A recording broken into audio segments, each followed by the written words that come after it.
পবিত্র রমজান মাসের শেষে খুশির ঈদ উদযাপন করে মুসলিম ধর্মাবলম্বীরা। রোজার এই মাস ইসলাম ধর্মাবলম্বীদের জন্য শুভ মাস বলে গণ্য করা হয়। লোকশ্রুতি প্রায় 1400 বছর আগে রমজান মাসে ইসলামের পবিত্র গ্রন্থ কোরআনের প্রথম শ্লোক হযরত মুহাম্মদের কাছে এসে পৌঁছায়। এই মাসে তাই ইসলাম ধর্মাবলম্বী মানুষেরা ফজরের নামাজ পড়ে রোজা শুরু করেন। সূর্যাস্তের পর ইফতারের মাধ্যমে রোজা ভাঙেন। টানা 1 মাস রোজা পালনের পর আসে খুশির ঈদ বা ঈদ উল ফিতর। চাঁদ দেখার উপর নির্ভর করে কবে পালিত হবে খুশির ঈদ। আগামী 31শে মার্চ অর্থাৎ সোমবার পালিত হতে পারে ঈদ, তবে সৌদি আরবের চাঁদ দেখার উপর নির্ভর করবে ঈদের দিন তারিখ। এই ঈদকে সামনে রেখে আগরতলার গেদুমিয়া মসজিদে চলছে প্রস্তুতি। ইতিমধ্যে এই খুশির ঈদকে সামনে রেখে ইসলাম ধর্মাবলম্বীরা পোশাক আশাক কিনতে শহরে ভিড় জমাচ্ছেন। আগামী সোমবার ঈদের দিন গেদুমিয়া মসজিদে সকাল 8টায় আদায় করা হবে ঈদের নামাজ।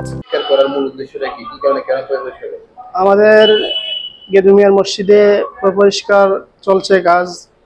আমাদের এই আগামী এখন চলিত ঈদ উল ফিতর, সামনে ঈদ আসছে, ঈদের প্রস্তুতির জন্য সাফাই চলছে এবং বিগত রমজান মাস অতিবাহিত হয়েছে। এখন আমাদের সম্মুখে ঈদ উল ফিতর দিন চলে আসছে, এই জন্য সাফাই চলছে, রং কাজ চলছে, গ্লাসের কাজ হবে, গ্লাসের কাজ আজকে শুরু হয়ে যাবে এবং রঙের কাজ, সাফাই, কাজগুলা চলছে। দূর দূর থেকে, শহর থেকে লোক আসে ময়দানের মধ্যে, সমস্ত ময়দানের মধ্যে লোক ফুল হয়ে যায়।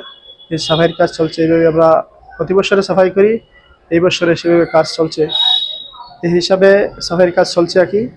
আমরা সবাই ঈদ উল ফিতরের যাতে সেই অনুষ্ঠান সবাই খুশি সুন্দরভাবে আদায় করতে পারি, সবাই যদি অংশগ্রহণ করতে পারে, এই কাজকে সম্মুখে রেখে আমরা সবাই একত্রিত হয়ে এখানে ঈদ উল ফিতরের নামাজ অনুষ্ঠিত হবে।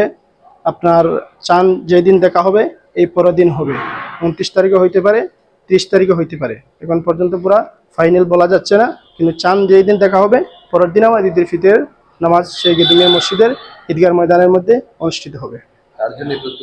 তার জন্য আমাদের সেই ঈদগাহ ময়দানে প্রস্তুতি চলছে।